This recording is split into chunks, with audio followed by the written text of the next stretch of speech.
mo ang tanan.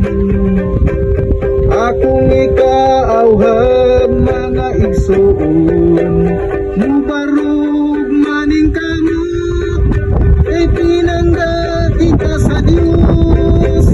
Makabuk ang tinusbawan, sa piyangin nabuhing nakalisod ang panahon. Nantawa ang mga anak, ipadapin ang panagtaway. Ang kaugmaon sa mga anak, ang hunahunahon.